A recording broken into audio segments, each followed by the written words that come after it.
C'est quoi Donc, l'écouter sirote, donc d'autres études hein, qu'on vous propose.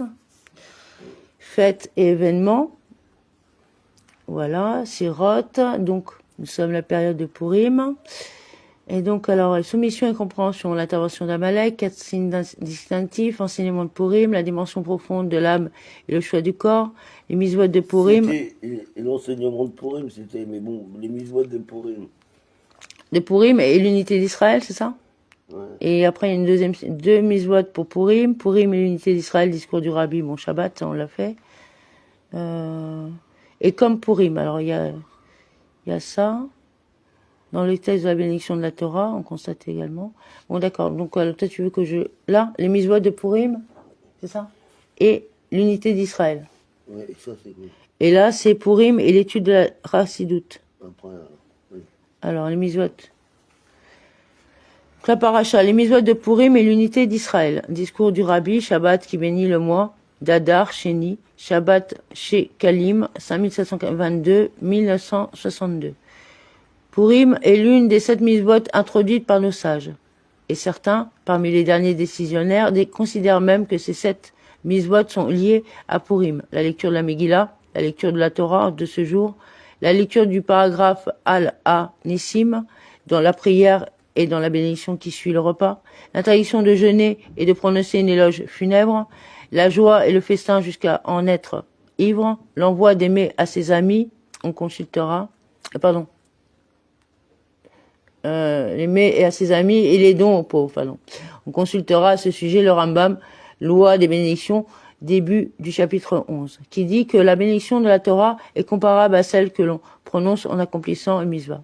Et les responsables du Tzema Tzedek portent des additifs, chapitre 11. Définissent également la lecture du paragraphe Al-Ha-Nissim comme une mitzvah de nos sages. Néanmoins, l'envoi de mets et le don aux pauvres se distinguent de toutes les autres mitzvot de Purim, parce qu'il implique la proximité et l'union, comme le souligne le Manot Alevi sur la Megillah d'Esther de Rabbi Shlomo Al-Kabet.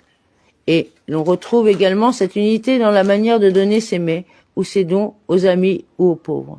À l'opposé, toutes les autres mitzvot de Purim se pratiquent. Seule, certes, la lecture de la Torah est toujours publique. Pour autant, elle n'a pas pour but de réunir les individus et d'en former une communauté. Bien au contraire, cette lecture a lieu selon la Halara lorsque cette communauté est d'ores et déjà constituée. Bien plus, on peut même considérer que l'obligation en incombe à la communauté et non à chacun à titre personnel selon les mille ramot du Rambam. Megillah, chapitre 1. On consultera également les Tikkuné Zohar, Tikkun numéro 21, page 63a. Les Tsiunim, la Torah, 9e principe, et le Safnat Pa'near sur le Rambam. Loi de la prière, début du chapitre 12. L'envoi des mets et le don aux pauvres ont un rôle essentiel à Purim. À la raison du décret fut, en effet, l'idolâtrie. Ainsi, le traité Megillah 12a dit que ils se prosternèrent devant l'idole. Et l'on consultera ce que dit le Manot Alevi à ce sujet. De la sorte, ils nièrent la foi en le Dieu unique, qui anime le peuple unique. Ces mitzvot ont donc pour but de rétablir l'unité d'Israël dont l'âme est une parcelle de divinité véritable. C'est la raison pour laquelle leur accomplissement est à ce point déterminant à Purim. Parmi ces 2 mitzvot, le don aux pauvres symbolise plus spécifiquement l'unité et ce qui en découle. En effet, on envoie des mets à ses amis. En pareil cas, l'unité n'apparaît pas à l'évidence et la mitzvah n'est donc pas réellement utile. Un homme est, en tout état de cause, proche de ses amis et de ses connaissances. Il n'en est pas de même pour les dons aux pauvres. Le Midrash Vaikra Rabbah, chapitre 34, paragraphe 6. Le Midrash Mishlé, chapitre 22, et Rashi, dans son commentaire du verset d'Evarim 15, 4, rappelle que le pauvre est assoiffé de toutes choses, matérielles ou spirituelles, car il ne possède aucune qualité par ce don. On instaure donc la proximité et l'unité avec les plus démunis. En conséquence, il est préférable de multiplier les dons aux pauvres plutôt que de son propre repas ou l'envoi de mets, comme le souligne le Rambam à la fin de ses lois de la Megillah. En effet, ces mitzvot soulignent l'unité et la cohésion de tout Israël. En conséquence, lorsqu'il est possible de rapprocher ceux qui sont éloignés. L'unité qui en résulte est toujours préférable à celle qui existe de toute façon avec les proches. La création fut réalisée pour l'homme et Dieu y érigea en principe que celui-ci puisse se procurer aisément ce qui lui est le plus nécessaire, comme l'explique le début du discours racidique intitulé De nombreuses eaux, prononcé en 5636. Ainsi, un homme a besoin d'air, de nourriture, de vêtements, de maison. Or, il obtient un vêtement plus facilement qu'une maison, de la nourriture plus facilement qu'un vêtement, bien plus, l'air est à sa disposition sans aucun effort de sa part, car il en a un besoin impératif. Comme le disent nos sages, dans le Midrash Bereshit Rabbah, chapitre 14, paragraphe 9. Il convient de louer le Créateur chaque fois que l'on respire, ainsi qu'il est dit, toute âme te loue éternel. Ce qui est vrai des besoins physiques s'applique également à ceux de l'âme. Les mitzvot dont l'âme a le plus grand besoin peuvent être mises en pratique sans grande difficulté. En l'occurrence, l'envoi de mets et les dons aux pauvres, préceptes les plus importants de Purim, sont respectés beaucoup plus facilement que les autres mitzvot de la fête. Pour lire la Megillah, il faut disposer de son texte, écrit sur un parchemin d'une manière conforme à la halara. Quelqu'un doit savoir la lire, et, de ce fait, on permettait que cette lecture soit anticipée. Dans les villages, tout cela est également vrai pour la lecture de la Torah, qui, en outre, requiert la présence de 10 personnes, pour dire Al-Nissim. Il faut l'intercaler dans une prière pour bien faire et un repas qui soit suivi de la bénédiction dans laquelle ce paragraphe est inséré. Et, bien évidemment, l'interdiction de jeûne et de l'éloge funèbre, la nécessité de se réjouir dépend de l'état d'esprit dans lequel on se trouve. La mitzvah, comme le cas pour les préceptes, tu aimeras l'Éternel ton Dieu, ou bien tu aimeras ton prochain comme toi-même, consiste donc à méditer intellectuellement à ce qui provoque la joie ou écarte le jeûne et l'oraison funèbre, même si de manière naturelle on n'est pas de tout enclin à le faire. On consultera à ce sujet l'explication que la Mourazaken reçut du Magui de Mézérich, qui la tenait lui-même du Bachem Tov. Celle-ci figure dans les additifs du Derer Mizvotea à la page 408. Il n'en est pas de même pour l'envoi de mets et les dons aux pauvres, pour lesquels aucune réparation n'est nécessaire. Il suffit, pour s'acquitter de son obligation, de donner 2 mets à un homme ou bien 2 pièces à 2 pauvres, une à chacun d'entre eux. Ces mitzvot sont donc les plus aisés à mettre en pratique de fait de leur importance. Mais pour la même raison, le mauvais penchant mène un combat encore plus acharné, à recours à tous les stratagèmes pour qu'on les néglige. C'est la raison pour laquelle certaines personnes accomplissant les autres mitzvot de Purim de la façon la plus scrupuleuse se détournent cependant de ces pratiques. C'est en particulier le cas pour ce qui concerne la jeunesse, les jeunes gens et les jeunes filles, comme chacun peut le vérifier. Tous, en particulier ceux qui exercent une influence sur leur entourage, ont donc le devoir et le mérite de faire connaître en tout endroit la grande importance de ces mitzvot, qui est aisé de mettre en pratique. Quiconque a atteint l'âge de la bar mitzvah ou de la bat mitzvah est tenu de les respecter bien plus. Les petits garçons et les petites filles en âge de recevoir une éducation juive le feront également. À n'en pas douter, ces efforts sera couronné de succès et un très grand nombre de juifs seront conduits à respecter ces pratiques. L'effort accompli ici-bas appelle une réaction céleste. Le Saint béni soit-il mettra donc lui-même ses mitzvot en pratique. Il enverra des mets à son ami Israël, puisque les Juifs sont appelés frères et amis de Dieu. Il adressera également des dons aux pauvres, à ceux qui sont dépourvus de toute qualité et qui n'ont ni goût ni odeur. Selon l'expression du Peri Hetz Chaim, porte de Purim, chapitre 6, et du Midrash Vakra Rabbah, chapitre 30, paragraphe 12. Bien plus, nos sages soulignent que celui qui donne le fait avec largesse. Amen.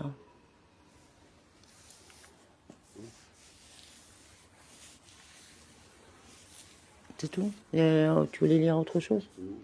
Tu m'avais dit après. Purim et l'étude de la RACE, c'est ça? Il y a quoi entre les deux? Il y a l'aide du Rabbi. Et après, il y a les 2 mitzvot de Purim. Oui. Ça, c'est OK. Purim, l'unité d'Israël, discours du Rabbi, Shabbat, Parashat, Teruma, second jour, sans... OK. La bénédiction, il nous a choisi ce qui... Après, tu feras ça. Et après, compte de Purim, pardon. Et là, c'est quoi? Comme Purim. Alors, attends. Alors, Purim et l'étude de la Rassidoute. Par la grâce de Dieu, 7 Adar, Chéni, 5782, date mentionnée par le Yéfé Toar sur le Midrash Shemot Rabbah, chapitre 1, et le Seder à Doroth, 2368. Purim approche et c'est alors que les Juifs acceptèrent et reçurent la Torah qui leur avait, au préalable, été donnée sous la contrainte, comme l'explique le traité Shabbat 88a.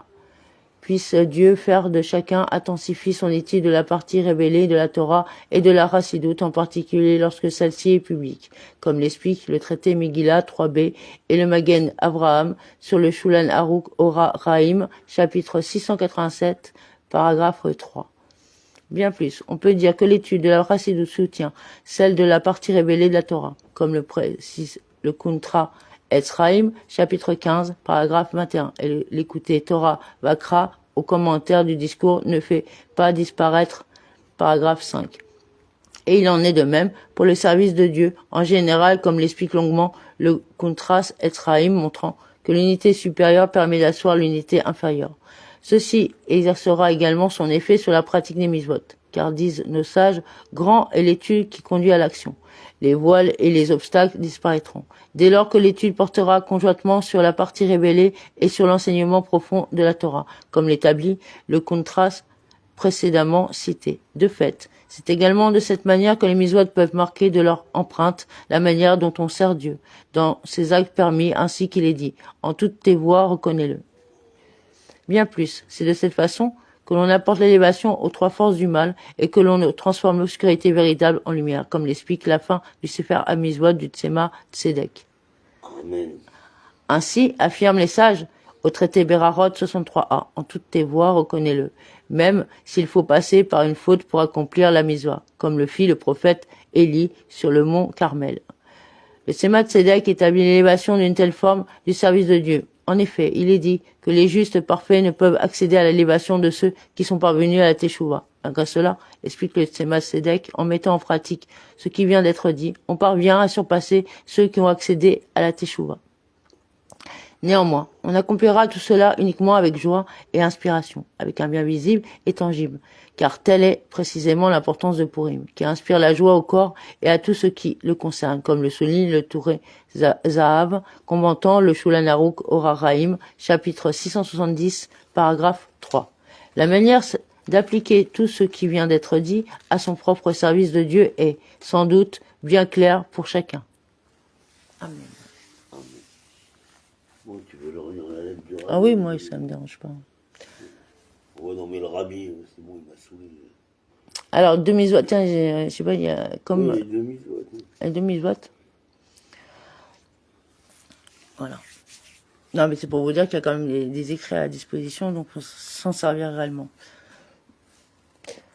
Paracha, deux mitzvot de Purim. Discours de Rabbi Shabbat Parsha, Vayakel, qui bénit le mois d'Adar Sheni, 5733-1973. Ce Shabbat bénit le mois d'Adar Sheni, dont le point central est la fête de Purim. Bien plus, c'est en outre le Shabbat Shekalim, 1, et il est dit, 2, que le premier Adar, on annonce la nécessité de donner la Shekalim, ce qui est aussi spécifiquement lié à Purim. Comme le précise le Gemara 3, il était clair et évident pour celui qui a créé le monde par sa parole, que Haman allait proposer des Shekalim en échange d'Israël. C'est pour cela qu'il fit passer en premier lieu ses propres Shekalim. C'est pour cela que la Mishnah dit, le premier Adar, on annonce les Shekalim. C'est donc la mitzvah de demi-shekel qui fut à l'origine du miracle de Purim. Certes, les Shekalim que l'on donnait en Adar n'étaient pas réservés à ce mois. Ils servaient au sacrifice public que l'on offrait à partir du Rosh Hodesh, Nissan 4. Malgré cela, c'est bien ce don qui réalise le rachat de vos âmes. Ainsi qu'il est dit, 5. Donnez le prélèvement de Dieu pour racheter vos âmes. Il est donc clair que le don des Shekalim pendant le mois d'Adar permet ce rachat dès qu'il est effectif. Et le verset dit, lorsque tu compteras, ils donneront. Et de cette façon, il n'y aura pas de malheur, comme le compte aurait pu le provoquer. Comme on l'a dit, c'est l'annonce le premier Adar de la nécessité de donner les Shekalim qui permit le salut des Juifs pendant le Purim du mois d'Adar. Il est donc d'actualité de souligner différents points qui concernent les jours de Purim. Parmi les misvot spécifiques à la fête de Purim, une importance spécifique est conférée à l'envoi de mets à ses amis et aux dons aux pauvres. 6. D'autant que, pour différentes raisons, la pratique de ces deux misvot s'est affaiblie. Il faut donc s'efforcer, tout particulièrement d'inviter les Juifs à les respecter, tout comme on leur présentera également les autres misvot de Purim. Chacun et chacune de ceux qui ont atteint l'âge de la pratique des misvot, de même que les petits garçons et les petites filles susceptibles de recevoir une éducation juive, et chaque fois que l'on aura un doute en la matière, on l'interprétera d'une façon rigoriste. 7. Tout cela accompliront donc les misvot de l'envoi des mets aux amis et des dons aux pauvres. Bien entendu, la campagne pour obtenir ce résultat doit commencer immédiatement. Ainsi, lorsque viendra Purim, les Juifs seront d'ores et déjà prêts à mettre en pratique ces misvot. Le rabbi donna une bouteille d'eau de vie et expliqua que ceux qui se consacreront à cette action prennent cette eau de vie et qu'ils en distribuent ici. Ceci ajoutera la bénédiction et la réussite à ces accomplissements, et puisse Dieu faire qu'ils diffusent le miracle selon l'expression consacrée, de la manière la plus forte. Que le nombre des personnes qui prennent part à cette mission et effectueront cette distribution sont le plus important quantitativement et le plus large qualitativement. De la sorte, Dieu lui-même accomplira de la manière la plus large les misvot d'envoyer des mets à ses amis et des dons aux pauvres. En effet, il demande à Israël de faire ce qu'il accomplit lui-même. 8. En l'occurrence, Dieu fera des cadeaux aux Juifs qui, par rapport à lui, sont pauvres, dans la mesure où ils sont assoiffés de toutes choses. 9. C'est-à-dire de tout ce qui est lié à Dieu. 10. Tout comme il est dit. 11. Même si nous avions reçu l'injonction de couper du bois, nous l'aurions fait.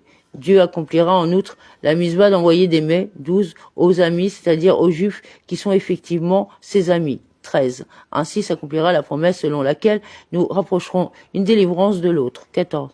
Ce qui apparaît encore plus clairement en une année qui a 2 Adar. 15. Depuis la libération de Purim, nous nous rapprochons aussitôt de la délivrance de laquelle il est dit, comme au jour de ta sortie d'Égypte. Je te montrerai tes merveilles.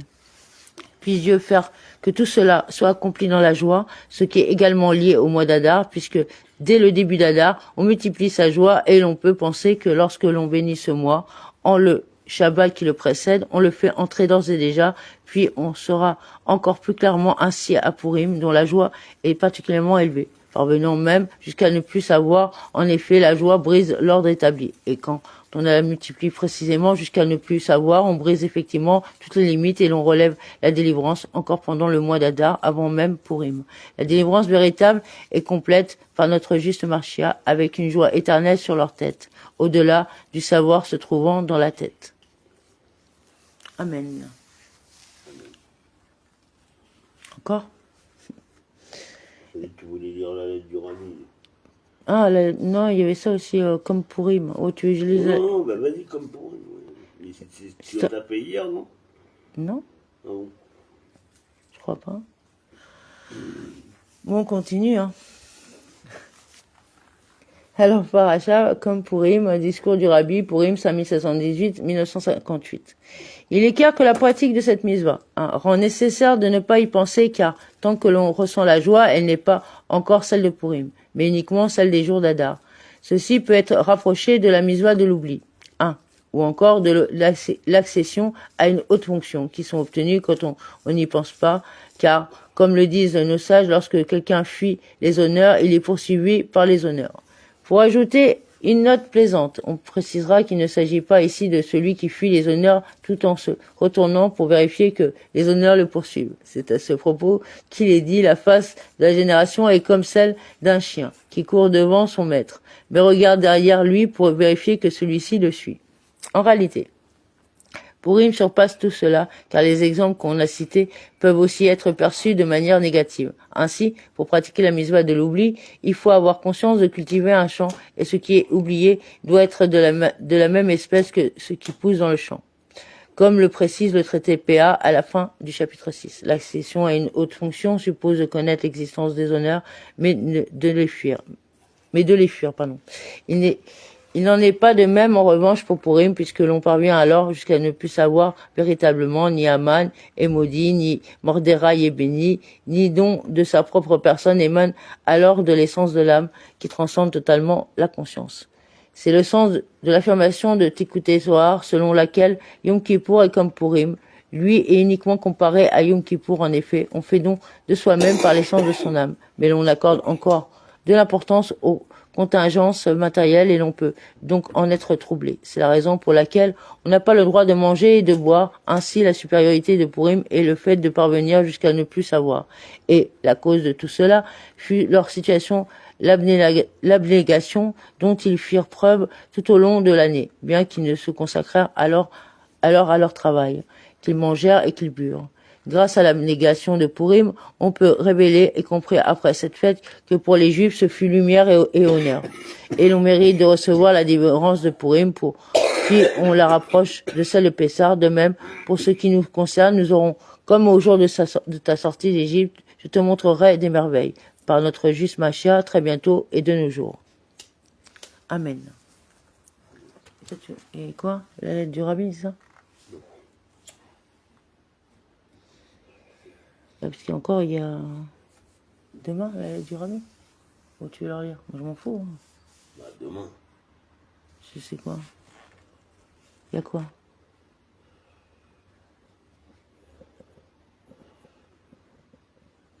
Bah, là, il parle de la Tzedaka. Là. Hein? C'est bon. Alors, l'aide du Rabbi, la signification profonde de Purim. Purim, 5704, pardon. À Purim, on envoie des mets à ses amis et on en fait des dons aux pauvres. Nos sages précisent qu'il faut donner 2 mets à un ami et 2 dons. En espèces ou sous forme de mets à 2 pauvres, plusieurs précisions peuvent être données à ce propos. Ah, pourquoi est-ce précisément à Purim que l'on offre des mets à ses amis?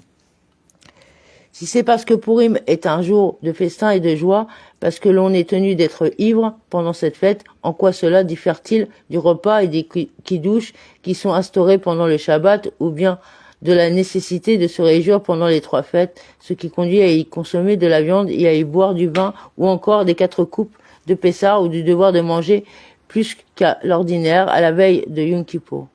Pourquoi ne pas envoyer à toutes ces dates des mets à ses amis? Ou bien à l'inverse, pourquoi ne pas déduire de ces dates qu'il n'est pas nécessaire de le faire à Purim?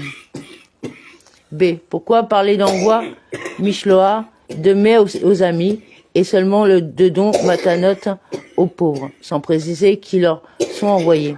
Certes, on pourrait concevoir que ce terme de Mishloach porte sur les uns et les autres. Néanmoins, le verset ne le dit pas clairement et il rapproche ce terme des mets échangés entre amis. Or, la logique établit que cet envoi est beaucoup plus clairement justifié lorsqu'il s'agit des pauvres. Nos sages disent, en effet, au traité Baba Batra 10b, que la tzedaka la plus élevée est celle qui est transmise sans que l'homme qui la donne et celui qui la reçoit ne se connaissent. Pour cela, le don ne peut se faire de la main à la main. Un envoi est nécessaire par l'intermédiaire d'un collecteur. Rien de tel n'existe pour l'échange de mets entre amis. Dès lors, pourquoi le terme Mishloach n'est-il pas rapproché des dons aux pauvres plutôt que de l'échange des mets entre amis dans le verset? C. Pourquoi envoyer des mets à un seul ami, mais des dons à 2 pauvres? D. Pourquoi faut-il envoyer 2 choses à un ami alors que pour un pauvre, une seule est suffisante? Le contraire eût semblé plus logique et la tzedaka aurait dû occuper une place plus centrale que les cadeaux aux amis. Ainsi, le Rambam dit à la fin de ses lois de la Megillah qu'il vaut mieux multiplier les dons aux pauvres plutôt que son propre repas et les cadeaux aux amis. Il aurait dû en être de même pour les modalités d'application sur cette mitzvah. On aurait pu multiplier les dons aux pauvres non seulement par le nombre de personnes concernées, mais aussi par la quantité de ce qui leur est donné. Pourquoi ne peut-on envoyer à un ami qu'un mets consommable alors que pour le pauvre, on a le choix entre un aliment et de l'argent? Le traité Ta'anit 23b dit pourtant que la tzedaka, dans sa forme la plus élevée, doit être immédiatement consommable. Dès lors, pourquoi ne pas imposer à Purim un don aux pauvres sous forme d'aliment? Une seule explication permettra de répondre à toutes ces questions à la fois. Nous donnerons au préalable une définition précise, bien que concise, de Purim. En effet, le temps ne permet pas de développer une longue explication. Purim a une portée très générale. Si l'on considère les faits concrets, un décret avait alors prononcé la mort de tous les Juifs dans l'ensemble des provinces, bien plus le Talmud Babli au traité Megillah 11a. n'adopte pas l'avis du Midrash Rabbah, Megillah Esther, chapitre 1, et considère que Ahasverosh, régnait sur le monde entier. Le décret portait donc bien sur la totalité du peuple juif et le salut, qui fut l'issue finale, avait donc bien la portée la plus générale. La révélation du Sinaï, la Torah, les Mitzvot ont pour but de bâtir une demeure pour Dieu, ici-bas. C'est le sens de la réponse que Moshe, notre maître, donna aux anges selon le traité Shabbat 88b. Êtes-vous descendus en Égypte? Avez-vous été les esclaves du Pharaon? À quoi vous servirait la Torah? Et ces anges n'envisagèrent même pas que la Torah puisse leur être donnée uniquement dans sa dimension spirituelle. Car c'est bien ce qui s'était passé lors du don de la Torah, mais par la suite les enfants d'Israël et le monde entier devinrent plus frustres. Depuis lors, tout dépend donc de l'accomplissement de la Torah et des mitzvot par les Juifs. C'est ainsi qu'ils apportent l'élévation à ce monde inférieur, comme l'indique le Tanya au chapitre 36 et 37. Lors du don de la Torah, il fut dit que Israël campa, au singulier, et cette unité leur permit de recevoir la Torah. Comme le dit le Yalkut Shimeoni Yetro au paragraphe 273. Et l'on consultera également le Torah Or à la fin du discours racidique intitulé lorsqu'elle se présentera devant le roi. Il en fut de même à l'époque de Purim. Il est dit que les Juifs reçurent Kibel, terme que le verset emploie au singulier. De même, dans notre service de Dieu, à l'époque actuelle, notre unité est une condition essentielle, comme le souligne le Tanya au chapitre 32. Et le Derer Misvotea l'explique de manière détaillée. Il résulte de ce qui vient d'être dit que Purim correspond à la perfection du don de la Torah. Les caractères essentiels de la Torah et des mitzvot doivent donc s'y refléter. En particulier le fait qu'elles permettent de bâtir pour lui une demeure ici-bas. Le moyen d'y parvenir est de réaliser l'unité véritable. Purim souligne en outre que tout cela doit découler de l'effort des hommes et non d'une révélation céleste. Nous envisageons maintenant les différents aspects de la fête de Purim. Dans le Midrash Shemot Rabbah, au début de la paracha Yetro, cité par Rashi dans son commentaire du traité Shabbat 31a. Nos sages interprètent le verset « N'abandonne pas ton ami et l'ami de ton père. » De la manière suivante, cet ami c'est le saint, béni soit-il. Or, comment imaginer une relation d'amitié entre une créature insignifiante et l'essence de Dieu?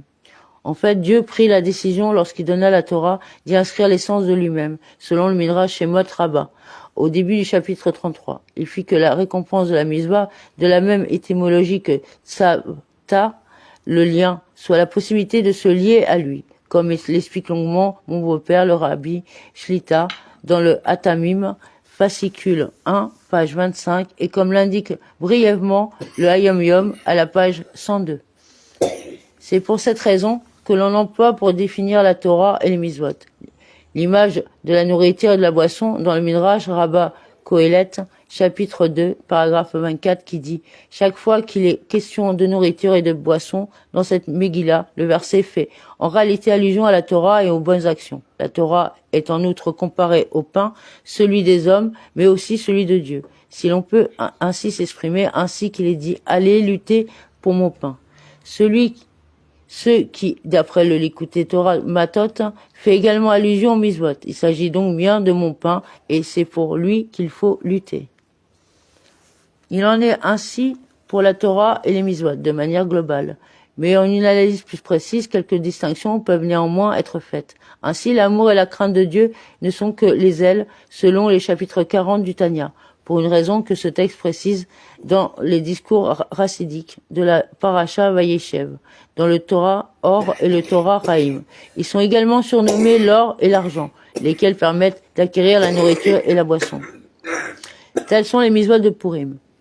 L'envoi de mai à un ami illustre la relation entre Israël et le Saint béni soit-il. Il s'agit donc bien d'aliments et de boissons. En effet, l'or et l'argent, c'est-à-dire l'amour et la crainte de Dieu, ne permettent pas, même au juste, le plus parfait, de conserver le lien avec Dieu que l'âme possédait lorsqu'elle se trouvait là-haut, avant de descendre dans ce monde inférieur, comme le souligne le Tanya au chapitre 37.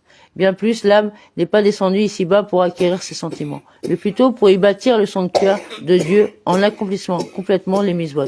On offre à un ami de mai, en effet un seul n'introduirait qu'une catégorie de mitzvot. On pourrait donc penser que l'homme, les accomplissant, est motivé uniquement par sa propre nature. Si c'était le cas, le sanctuaire de Dieu ne serait pas construit. C'est pour cela que Rabbi Hanina ben Tradion s'interrogea, comme le rapporte le traité Avoda Zarah 18a.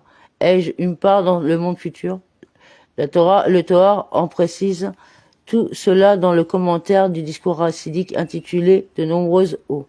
Bien plus, à propos de ces mets adressés aux amis, il doit y avoir un envoi, Mishloah. En effet, la Torah et les mitzvot reçoivent l'élévation grâce à l'amour et à la crainte de Dieu, qui soit naturel ou fruit de la réflexion, comme l'explique le Tanya au chapitre 40. Car il est clair qu'elles ne doivent pas rester dans ce monde siège de force du mal. Ce qui vient d'être dit concerne uniquement la dimension individuelle. Mais nous avons vu à quel point est nécessaire l'unité d'Israël, ainsi qu'il est dit Israël campa. Au singulier, les Juifs reçurent, au singulier également dans le verset. C'est pour cela que la seconde mitzvah de Purim est celle des dons aux pauvres. Elle permet d'entrer en relation avec celui qui est pauvre par le niveau de ses connaissances et de le convaincre qu'il doit mettre en pratique la Torah et les mitzvot. Ceci ne contredit nullement la nécessité pour chacun d'introduire son propre effort pendant la fête de Purim. En effet, cet effort doit se substituer à la révélation divine, qui s'apparente à la contrainte, comme lors du don de la Torah, lorsque Dieu plaça la montagne sur la tête des enfants d'Israël et leur dit « C'est ici que vous serez enterrés ».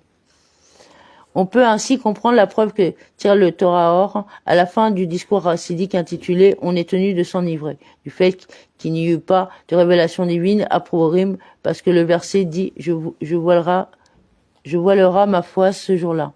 Mais bien évidemment, cela ne signifie pas que l'un ne doit pas venir en aide à l'autre. Parfois, en lui faisant un reproche, c'est bien évident. Toutefois, la manière de convaincre diffère pour chacun. L'un verra quelqu'un porter les téphilines, en sera touché et les émettra à son tour. L'autre commencera à les mettre uniquement quand on lui expliquera le sens de l'amour et de la crainte de Dieu. C'est pour cela que les dons aux pauvres peuvent être de l'argent ou des mets. Leur but, en effet, n'est pas de bâtir la demeure de Dieu dans le monde, mais de convaincre le pauvre de le faire. C'est pour cela qu'un seul don à chaque pauvre suffit, car même si ce don correspond à une situation naturelle de la part de son auteur, seul importe bien sûr le fait que le pauvre mette en pratique la Torah et les mitzvot pour le nom de Dieu. Nos sages, au traité Baba Batra 9a, en disent de même que de la tzedaka matérielle. Si on la donne par sa propre initiative, c'est bien. Si ce n'est pas le cas, d'autres nations peuvent venir et se l'approprier de force. Dans ce dernier cas, il s'agira également d'une tzedaka. Néanmoins, il reste nécessaire de donner à deux pauvres. En effet, il y a de façon générale deux catégories de personnes qui doivent être aidées par leurs amis. Le service de Dieu doit participer à la fois de l'âme et du corps, comme l'indiquent nos sages par la parabole du boiteux et de l'aveugle, au traité Sanhédrin 91a. Selon la terminologie de la chassidoute, l'âme divine et l'âme animale doivent l'une et l'autre prendre part à ce service. L'une sans l'autre ne pourrait agir de manière satisfaisante.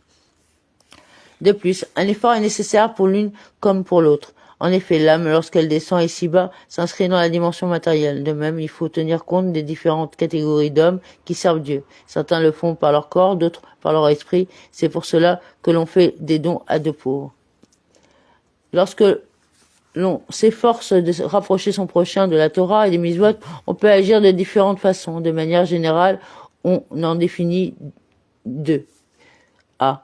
On peut décrire à quelqu'un le caractère insignifiant de l'homme, le dégoût et l'inversion qu'inspire le mal, les punitions du Gehinnom et, en un mot, impliquer de quoi il convient de s'éloigner.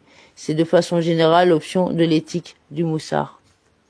B. On peut aussi expliquer clairement la grandeur de Dieu, ainsi qu'il est dit, comme sont grandes tes actions, la valeur infinie de la Torah et des mitzvot, c'est-à-dire parler de l'objectif dont il convient de se rapprocher.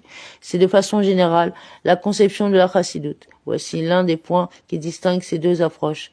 Lorsque l'on s'adresse à son interlocuteur de la première manière, lui expliquant que le sort de celui qui agit mal est amer et peu enviable, que cet homme est méprisable lorsqu'il est attiré par les plaisirs de ce monde, du monde, les propos que l'on tient ne sont pas une mitzvah. On espère simplement que grâce à ce discours, celui à qui on s'adresse regagnera le droit chemin. En revanche, si l'on adopte la seconde voie, le discours que l'on tient est par lui-même la mitzvah de la plus élevée, celle d'avoir connaissance de l'enchaînement des mondes, ainsi qu'il est dit « Connais le Dieu de ton Père », de percevoir son unité. Pour reprendre la distinction précédente, la première approche se limite à des dons aux pauvres, alors que la seconde, si elle est désintéressée, s'apparente à la fois aux cadeaux adressés aux amis et aux dons aux pauvres. De même, les textes de la Chassidoute sont des causeries, sirotes et des discours marim. Ces derniers concernent plus directement l'âme divine, l'intellect, à laquelle ils apportent la révélation, alors que les premières comportent des récits, des explications sur les concepts de la Chassidoute, des encouragements au service de Dieu. Elles s'adressent donc aux deux catégories de pauvres. La propagation désintéressée et la diffusion publique des textes de la Chassidoute qui en présentent leurs concepts renforce la crainte de Dieu et la pratique de la Torah. Et des mitzvot racontent l'histoire de nos maîtres et des Chassidim des précédentes générations dont chacun à sa manière doit imiter l'exemple. Elles font donc effectivement allusion aux cadeaux envoyés à des amis et aux dons aux pauvres jusque dans leurs moindres détails. Amen. C'est bon? Raksamia, non? Ouais, moi que sa mère, oui. J'ai pas mon nez en mousse. Je l'ai perdu, je sais pas où il a atterri. Là, Sinon, je vous aurais fait une grimace, mais bon. Ah oui, si, on l'a. Je sais pas où il est. On l'a rangé, mais... Là, mais... Il est là, qu'est-ce qu'il raconte Normalement, il y en a plusieurs, mais bon. Qu'est-ce qu'il raconte le mari, je crois qu'il n'y en a pas ça, on a même les dés, on a la totale. Tiens, ça, t'as ça? Attends, ça, attends, et puis il y a... Ça va, là. Il y en a un pour toi, non? Attends, puis il y a les dés, non, on n'a pas la toupie. On est à la recherche de la toupie. Si, on l'avait, la toupie. Oh, non, on l'a donnée à un enfant. Elle est où, Elle est là-haut, normalement. Non, La crécelle. la crécelle. On l'a aussi. Ah, elle est là.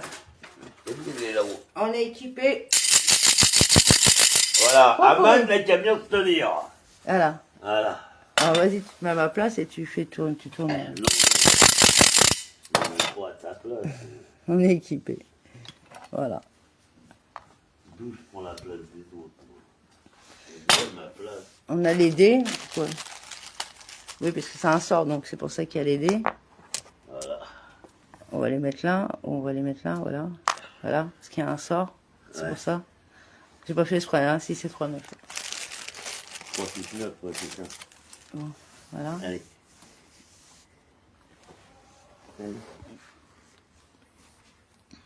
Non, mais nous on est déguisés toute l'année. Ouais, toute l'année on est déguisés. Pardon. Voilà, comme ça au moins. Là. Alors, vous êtes pas vous? Hein? Qui l'a dit? Aman. Voilà. Il s'était pas vu. Ok. Voilà. Bon, vous voulez Voilà. on peut continuer hein, longtemps. Il y a quoi d'autre à lire? Attends, tant qu'on y est. Alors on a dit quoi? Les deux pour immunité, discours du Rabbi, Shabbat, ça on l'a pas fait ça? Si, mais si, on les a tous fait. Ah bon, et il y a que ça qu'on n'a pas fait, le texte ça. À Jacob, l'occurrence, il ordonne aux enfants d'Israël de faire porter leur effort sur la Torah. Vas-y, dis-le correctement, Ah, ok. sinon, depuis le début. Alors, dans le texte de la bénédiction de la Torah, on constate également qu'il nous a choisis. Ce qui veut dire qu'il ne nous a pas donné la Torah du fait de notre qualité, mais bien parce qu'il nous a élus, par un effet de son libre choix. C'est la raison pour laquelle il nous a donné sa Torah, celle qu'il étudie lui-même. En effet, il dit ces paroles à Jacob, 2. Et en l'occurrence, il ordonne aux enfants d'Israël de faire porter leur effort sur la Torah. Il est donc certain qu'il en fait de même au-delà même de la supériorité du souffle par rapport à la parole, conformément à ce qui est expliqué dans Igeret à Teshuvah au chapitre 4. Il est clair que les créatures ne sont pas en mesure de comprendre la Torah, qui est la sagesse et la volonté du Saint béni soit-il. A fortiori, est-ce le cas lorsque l'étude céleste est menée au prix d'un effort, comme on l'a dit. C'est donc uniquement par un effet de la bonté divine que la Torah a voyagé et qu'elle est descendue ici-bas. C'est pour cela qu'il est nécessaire de la tirer. Amen. Ouais. Quoi, faut le remettre mon nez? Non, c'est bon. Et donc là, c'est ça. Dans le texte de la bénédiction de la Torah, on constate également, il nous a choisi, ce qui veut dire qu'il ne nous a pas donné la Torah. Amen. Donc c'est répété, non, c'est encore, attends, pour la tirer. Donc là, il y a la suite. L'explication de ce qui vient d'être dit. Ouais.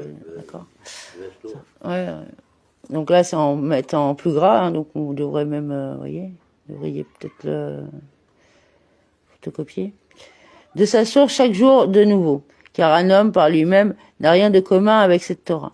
Il la reçoit uniquement parce qu'elle se révèle à partir de sa source. Or, c'est précisément en cette source qu'il nous a choisi et nous a donné sa Torah. Dans les périodes du calendrier, la révélation de la source pour toute l'année s'effectue précisément à Shavuot, temps du don de la Torah. Or, à Purim, ils entérinèrent ce qu'ils avaient reçu et de la façon dont ils l'avaient reçu. De ce fait, la révélation est également obtenue à partir de la source. C'est pour cela qu'est mentionné ici Aura, la lumière qui fait briller bien plus. Une différence existe entre Purim et Shavuot, puisque c'est à Purim qu'ils entérinèrent ce qu'ils avaient reçu. La source qui se révèle doit donc être encore plus élevée. 1.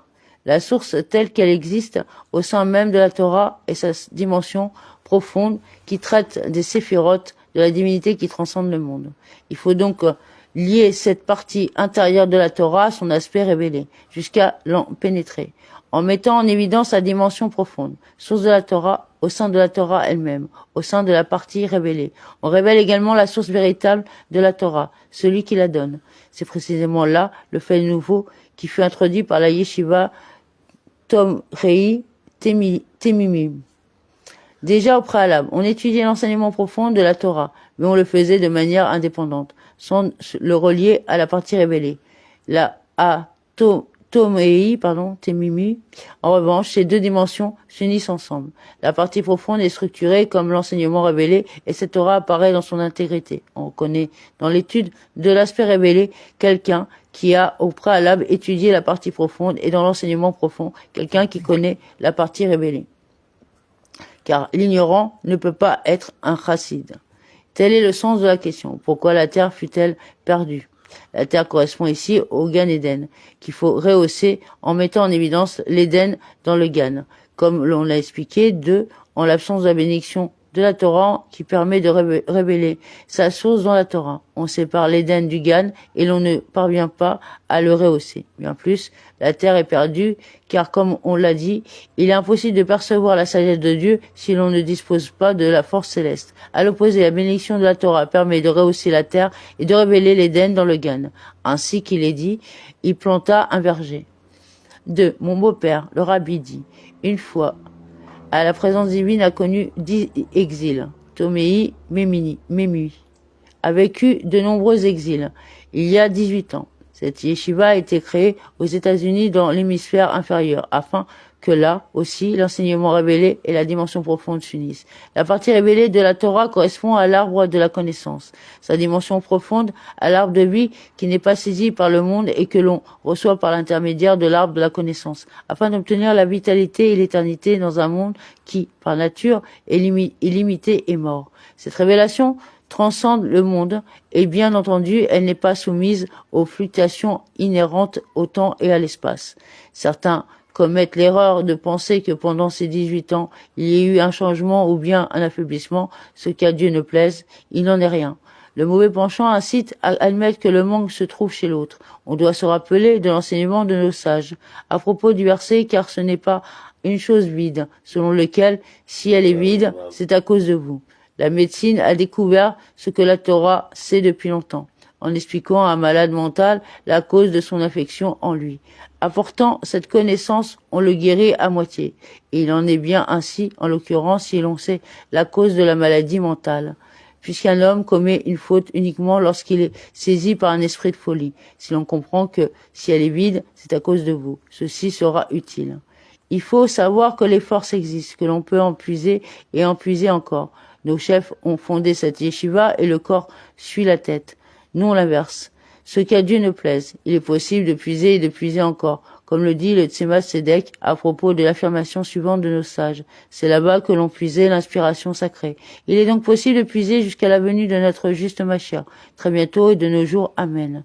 Le rabbi demanda s'il y avait parmi les parents ceux qui avaient été élèves de la yeshiva Toméi Temimim, lors de sa création, à Shushan Purim 5700, 18 ans au préalable, il précisa que ceux qui dirigeaient alors la yeshiva et ceux qui en furent les premiers. Les élèves devaient se joindre à eux. À tous, il versa de l'eau de vie de sa propre main et il demanda qu'ils dansent ensemble. Puis le rabbi se leva et il dansa à son tour. 3. On connaît la causerie. 3. que prononça le rabbi Rachab devant les élèves de la yeshiva Tomei Temimi, à Simrat Torah 5661. Mon beau-père, le rabbi, l'a fit diffuser aux élèves de Tomei Temimi aux États-Unis, qui concurrent au combat de la maison de David, écrit un acte de divorce à son épouse.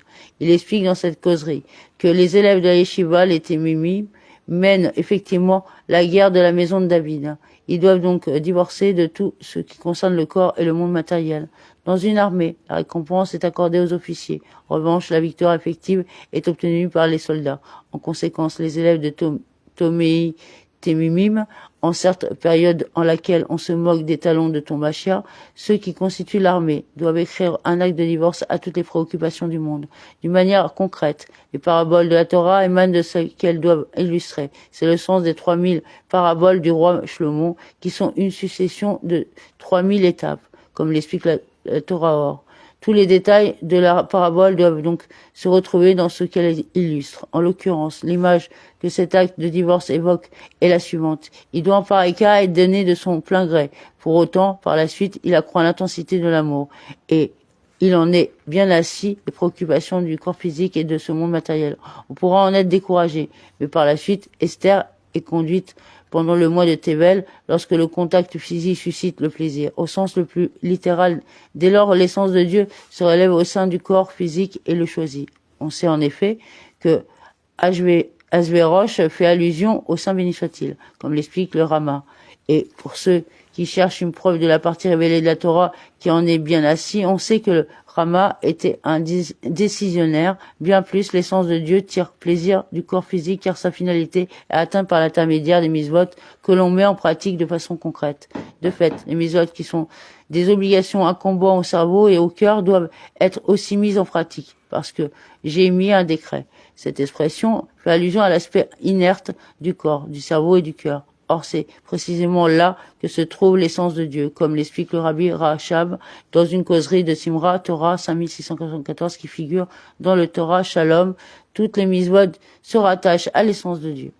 On attend un acte de divorce de l'abnégation des élèves de Tomei Temimim. Ils ne doivent pas avoir de volonté propre. Leur volonté est celle du Créateur, bien qu'il n'ait pas de connaissance, pas de sentiment. Bien au contraire, il est dit que je suis comme des animaux devant toi, comme l'explique le Tanya. Quand un élève entre en Tomei Temimim, il doit se couper de toutes les pensées du monde, des pensées commerciales, des pensées de faire carrière, ne pas vouloir complaire à quelqu'un ou s'attirer de ses bonnes grâces, pas même aux dirigeants de la yeshiva et à ses guides spirituels. Il faut bien évidemment les écouter, comme l'explique la causerie de Simra Torah 5667 dans le Torah Shalom, distinguant la lumière qui reçoit de celle qui donne, mais non vouloir leur complaire, ni même les éblouir.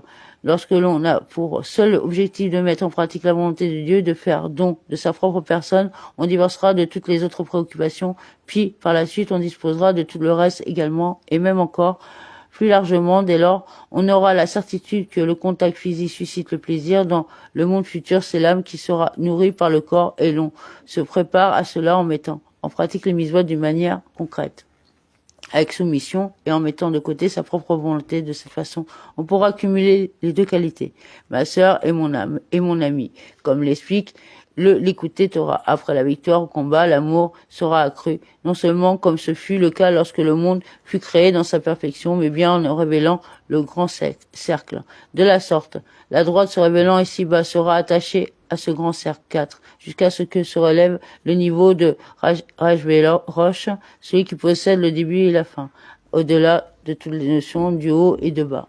Voilà donc ce que l'on attend des personnes qui partent au combat de la maison de David, en particulier en cette génération du talon de Machia.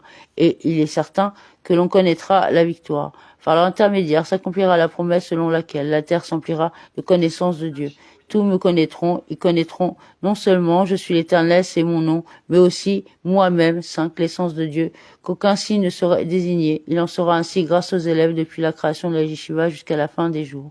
Ce sont eux qui réaliseront la demeure de Dieu ici-bas, qui gagneront le combat de la maison de David, jusqu'à ce que s'accomplissent les termes du verset, David, mon serviteur, sera leur roi. 4. Mon beau-père, le rabbi, a dit une fois que le problème vient du fait que l'on a trop raison, comme le Tanya l'explique au chapitre 30. Cela ne justifie rien, mais en tout état de cause, le combat est très âpre. C'est pour cela qu'il faut être très très humble, le mot très étant à dessein répété ici 2 fois, comme l'explique l'écouté Torah, à la paracha Shelah. Certes, on se dit que l'on veut être bien, que l'on en est empêché pour différentes raisons et du fait de diverses circonstances. Pour autant, il y a bien là un manque concrètement. Il faut donc se rappeler que l'essentiel est l'action. Comme on l'a dit, le contact physique doit susciter le plaisir. Le but de Purim est de révéler la source de la Torah pour toute l'année et cette révélation doit être effective ici-bas. Émaner de la lumière, aura, de la source de la Torah, de même que de l'honneur qui correspond au téphili, écrite sur un parchemin matériel. Les téphili permettent d'assujettir à Dieu son cerveau et son cœur, non seulement ceux de l'âme divine, mais aussi ceux de l'âme animale et du corps physique. C'est en effet l'action concrète qui est essentielle, c'est ce que le rabbin m'explique. En particulier, et la chassidoute tranche en ce sens. Dans le Derech Misvotea, à la Misvah des Tzitzit, car la finalité ultime, le monde futur, n'est pas la spiritualité selon la conception du Rambam, mais bien l'existence matérielle. L'action concrète est la preuve que la volonté est véritable. Certes, on prétend le vouloir réellement et qu'il n'en est pas ainsi. Dans la pratique, uniquement parce que l'on est confronté à des obstacles. Il faut donc savoir que si on le veut réellement, il en sera ainsi, de manière effective. C'est bien l'action concrète qui atteste de la sincérité de la volonté. Bien plus, l'identité profonde transcendant la volonté et le plaisir est elle-même identifiée à travers l'action concrète. Comme on l'a dit 5, c'est parce que cette identité profonde s'exprime dans l'action concrète que l'on peut parvenir à ne plus savoir et proclamer néanmoins que Haman est maudit et Morderaï est béni.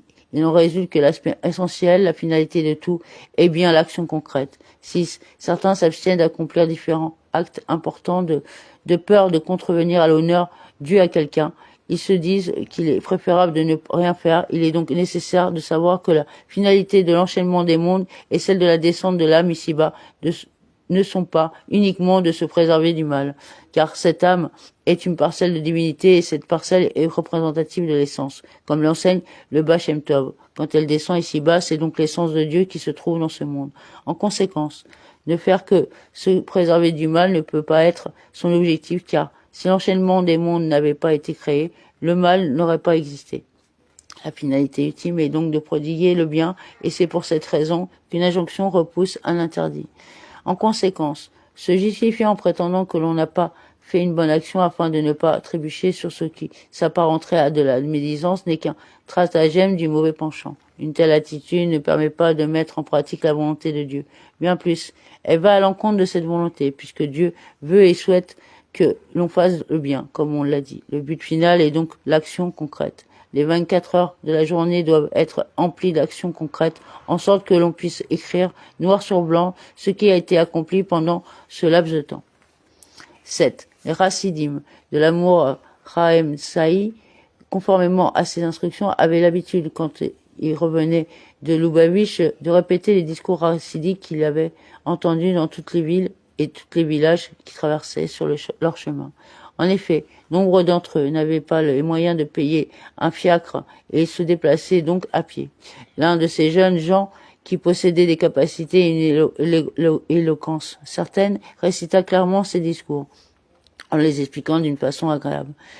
Il sentit qu'il tirait de l'orgueil de ce qu'il avait exposé, car il accomplissait ainsi la volonté du rabbi. Il sollicita donc une entrevue auprès de l'Admour Chaim Saï. Il émit une plainte à ce sujet et il lui demanda s'il devait continuer à commenter la récidive de l'Admour Chaim Saï.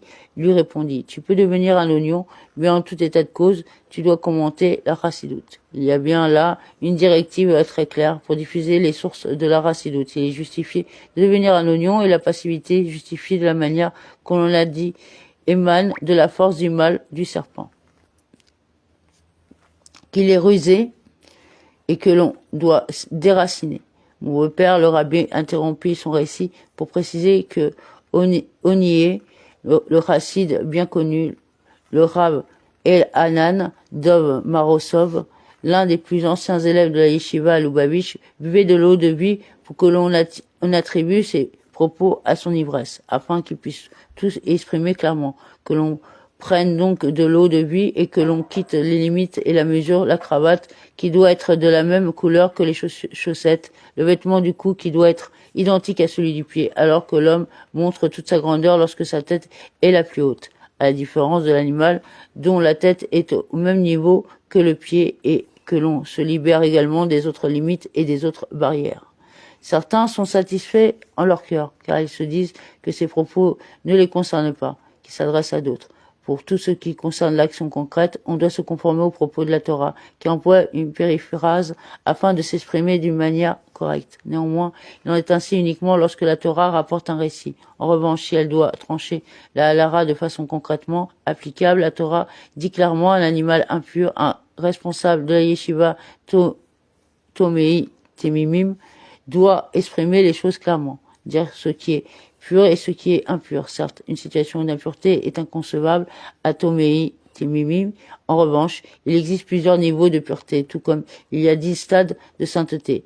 Et celui qui n'est pas Kohen n'a pas le droit de se rendre dans un endroit sacré. On prétend être empêché de faire le bien par sa crainte de Dieu. Or, l'objectif de la volonté de nos maîtres sont la diffusion des sources de la racidoute et c'est bien au contraire le manquement à cette mission afin de ne pas heurter une certaine personne qui va à l'encontre de leur volonté et donc de celle de Dieu. Comme le dit la Mechita, commentons le verset. Ils crurent en Dieu et en Moshe, son serviteur. Le manque de foi en Moshe, son serviteur, et il est un équivalent de Moshe en chaque génération est équivalent à un manque de foi en Dieu. Comment la conception privilégiant la passivité peuvent-elles s'appliquer à une mitzvah, en particulier à celle qui concerne l'éducation des centaines d'élèves? Comment peut-on assurer sa part du monde futur sur le compte de centaines d'élèves, dont l'éducation concerne leurs enfants et leurs petits-enfants jusqu'à la fin des générations? Et c'est précisément à ce propos que l'Almo Rahim Israël délivra un enseignement, lui qui était le successeur de l'Amour Azaken et du Bachem Tov. Il est justifié d'être des oignons pour répéter la Chassidoute, bien entendu. Il ne s'agit pas de la répéter superficiellement. Les élèves de la Yeshiva Tomei Temimim doivent être des bougies pour éclairer ce monde matériel jusqu'à ce que la terre s'emplisse de connaissances de Dieu comme l'eau recouvre le fond de la mer. Il y a là un accomplissement extraordinaire, car des forces ont été accordées aux dirigeants de la yeshiva, à ses élèves, à toute la communauté des Hasidim, afin qu'ils attirent les sources vers l'extérieur. C'est alors que cette promesse s'accomplira et que la terre se recouvrira de connaissances de Dieu. 8. L'Elmoazaken, alors qu'il se trouvait une fois dans une ville des opposants à la Racidoute, monta sur l'estrade de la synagogue et il annonça en chantant comme il avait l'habitude de le faire. 6. Goûtez et voyez comme l'Éternel est bon. Si vous goûtez, vous apercevrez que l'Éternel est bon. Alors les dizaines de jeunes gens coururent après lui. À l'heure actuelle, ce que l'on doit accomplir est beaucoup plus aisé. Il suffit de se libérer de la rationalité en diffusant les sources de la Racidoute, en écartant sa propre volonté pour y parvenir. On forcera la venue du Mashiach si l'on peut s'exprimer ainsi d'une manière concrète et très prochainement. Le rabbi commença lui-même le chant Animahamim 9. Peut-être quelqu'un sera-t-il volontaire pour parvenir jusqu'à ne plus savoir, pour quitter ses propres limites, puisque tel est l'objet de Purim, mais c'est alors qu'ils entérinèrent ce qu'ils avaient reçu lors de don de la Torah. De fait, la Torah fut donnée dans un désert aride, ce qui veut bien dire que les enfants d'Israël la reçurent en mettant de côté toute rationalité. Le don de la Torah se produisit dans un désert aride dans lequel on n'avait ni pain ni eau, dans lequel les besoins des hommes n'étaient pas satisfaits. Pourtant, ils y reçurent la manne, qui pouvait avoir tous les goûts qu'ils désiraient. Ce fut leur nourriture. Les colonnes de nuée empaisaient leurs vêtements qui grandissaient avec eux. Ce fut leur habit et ces colonnes de nuée leur tenaient lieu de maison. Nos sages disent que les paroles de la Torah seront chaque jour comme nouvelles à tes yeux, et même véritablement nouvelles sans le comme de comparaison. 6. Il découle un enseignement de tout cela. On doit se couper de toute préoccupation du monde qui est un désert aride, comme on l'a dit à propos de l'acte de divorce. Et c'est précisément de cette façon que l'on satisfera tous ses besoins, nourriture, vêtements, maison. Il est dit, conforme à ta volonté à la sienne. Et bien plus encore, supprime ta volonté devant la sienne.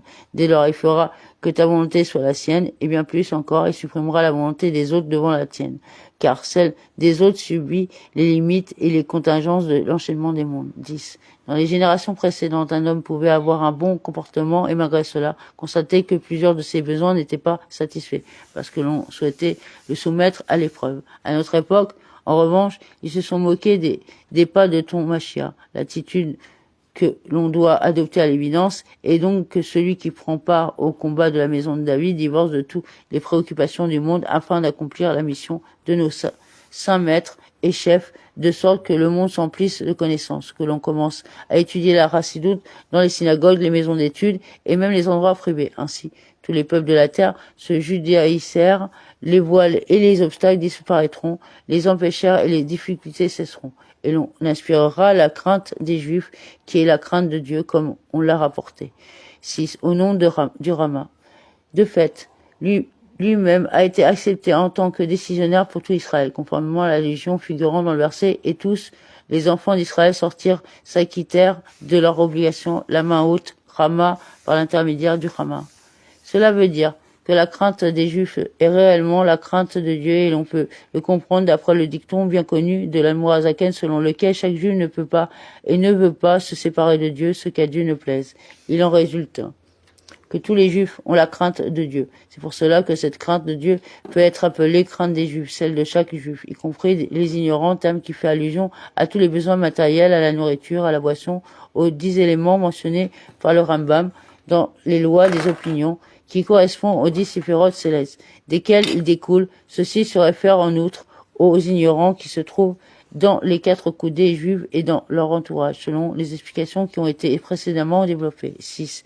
De même qu'aux ignorants se trouvant à l'extérieur selon le sens littéral comme on l'a précisé. 6. Et que s'accomplit sa promesse selon laquelle pour les juifs ce fut lumière et honneur, comme l'expliquent nos sages, dans la dimension morale, mais aussi au sens littéral matériellement, on aura la lumière et la joie, on les conservera tout au long de l'année. Non seulement les racidim seront joyeux, mais ceux qui pour l'heure n'appartiennent pas à la communauté chassidique le seront également, grâce à la bénédiction de Dieu, en un bien visible et tangible, avec enfants, santé et prospérité matérielle.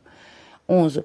Dans le discours chassidique intitulé Pour les Juifs, ce fut lumière des années 5563 5564, celui qui a été mentionné au paragraphe 1. L'Admorazaken donne la signification du mot aura au féminin désignant la lumière en se basant sur l'enseignement de nos sages selon lequel la femme a reçu un discernement plus large que celui de l'homme.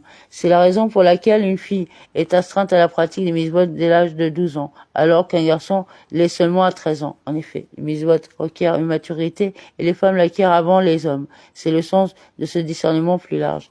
D'après les explications de la chassidoute, les mitzvot ne doivent pas être mises en pratique en fonction d'une approche rationnelle, mais par soumission. Ainsi qu'il est dit, j'ai émis un décret promulgué, une loi que tu n'es pas habilité à remettre en cause. Il faut en déduire que ce discernement plus large est aussi une soumission précoce. En d'autres termes, les filles d'Israël acquièrent la soumission avant le fils d'Israël. 12.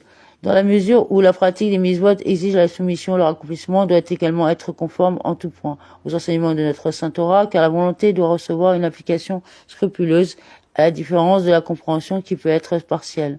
En effet, la Torah est une Torah de vie, non seulement dans le monde futur, mais aussi dans ce monde. Ces directives doivent donc être respectées avec soumission, car elles permettent une vie heureuse, y compris dans le monde matériel, et la satisfaction de tous ses besoins. Lorsqu'on sert Dieu avec soumission, ainsi qu'il est dit, conforme à ta volonté à la sienne, et bien plus, supprime ta volonté devant la sienne, dès lors, il fera que sa volonté soit comme la tienne, et bien plus, il supprimera la volonté des autres devant la tienne. De cette façon, les voiles et les obstacles disparaîtront, et l'on pourra avoir ici-bas d'une manière concrète enfant, santé et prospérité matérielle. 13. Ce qui vient d'être mentionné, les enfants, la santé et la prospérité matérielle existent également dans la dimension profonde. À propos des enfants, le Sifri dit, les fils, ce sont tes élèves. La santé fait allusion à la foi, à l'amour et à la crainte de Dieu, selon Iggeres à Kodesh, au chapitre 27. Enfin, la prospérité matérielle correspond à la pratique des mitzvot de la meilleure façon. En effet, la Torah et les mitzvot sont l'aliment de l'âme divine, et la nourriture désigne ici tous les besoins de l'homme, y compris les vêtements et la maison. Ainsi, la prospérité est atteinte en la matière lorsque la Torah et les mitzvot sont accomplis de la meilleure façon. En possédant ces éléments dans leur dimension matérielle, on peut aussi révéler les enfants, la santé et la prospérité matérielle au sens littéral. Ceux qui ont besoin d'une bénédiction de Dieu pour avoir des enfants auront donc une descendance en bonne santé. Ceux qui ont des filles auront également des fils se consacrant à la Torah. Ceux qui ont besoin d'une meilleure santé la recevront d'une manière large, sans barrière et sans limite. À fortiori, sans empêchement. Il en sera de même pour la prospérité et l'on gagnera largement sa vie sans voile, sans filtre et en outre sans réduction.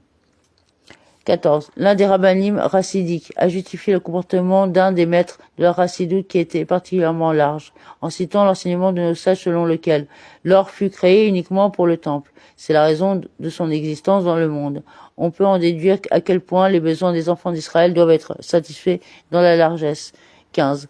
Tel est donc le sens du verset. Pour les Juifs, ce fut lumière selon l'interprétation de nos sages qui disent la lumière c'est la Torah. De la sortie, on aura également la lumière au sens littéral et pour tous les enfants d'Israël, il fera clair en leur demeure. On aura la lumière, la joie, l'allégresse et l'honneur pour chacun et pour chacune, en tous les besoins spirituels et matériels.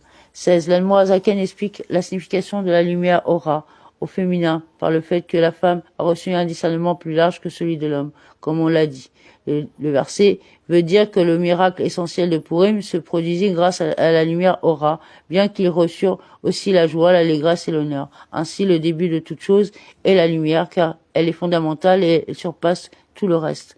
Ils ont obtint un tel résultat en faisant don de leur propre personne pendant toute une année. En effet, le décret fut émis à leur encontre parce qu'ils étaient des Juifs et il est dit et juif celui qui rejette l'idolâtrie. Ceux qui auraient abjuré, ce qui Dieu ne plaise, n'auraient donc pas été concernés par le décret. Or, tous firent don de leur propre personne pour ne pas abjurer, s'engageant en cette démarche par le point le plus profond de leur judaïsme.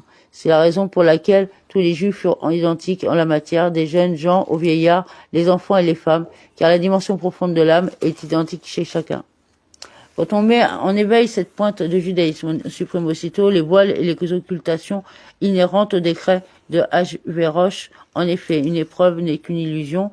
En faisant don de soi-même pour le service de Dieu, on peut vérifier que cette épreuve n'existe pas réellement. En témoignant de cette abnégation tout au long de l'année, ils parvinrent à obtenir la lumière, aura au féminin, le discernement plus large. Cela veut bien dire qu'en faisant don de sa propre personne, on obtient une perception plus haute de la source. 17. On a expliqué au préalable 7 que tous les éléments figurant dans la Megillah, qui est défini comme un livre, des livres des enseignements éternels, et ce qui vient d'être dit est effectivement un enseignement pour toutes les générations, à tout moment et en tout lieu. Quand il semble que le service de Dieu, constatant à étudier la Torah et à mettre en pratique les mitzvot, subit des voiles et des obstacles que l'on ne peut ni supporter ni surmonter, on ne doit en tenir aucun compte et faire don de sa propre personne. Dès lors, tous ces voiles disparaissent, et bien, au contraire, cela est transformé en ce sont les Juifs qui dominent leur ennemi. 18. Il y a également là un autre enseignement, il est nécessaire de mettre en pratique. Ils entérinèrent ce qu'ils avaient reçu. Lors du don de la Torah, Dieu plaça la montagne sur leur tête. Leur acceptation ne se fut donc que superficielle et leur âme quitta leur corps. Puis à Purim, ils confirmèrent leur engagement et dès lors, celui-ci devint profond.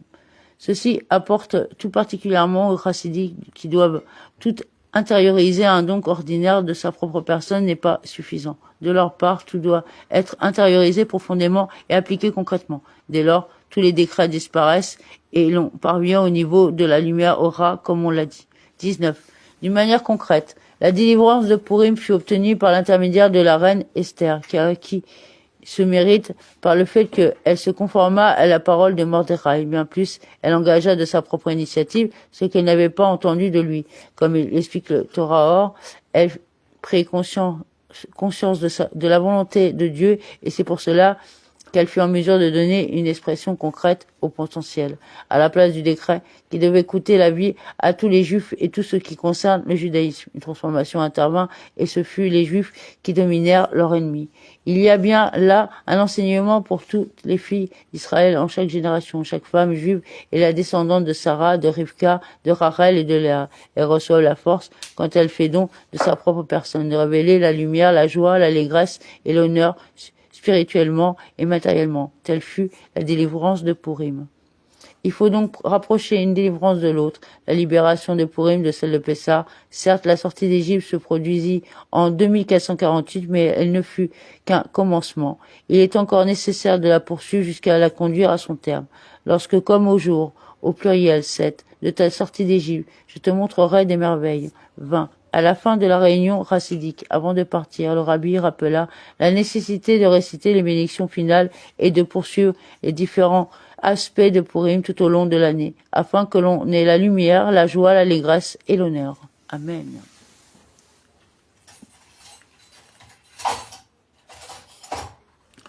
Alors,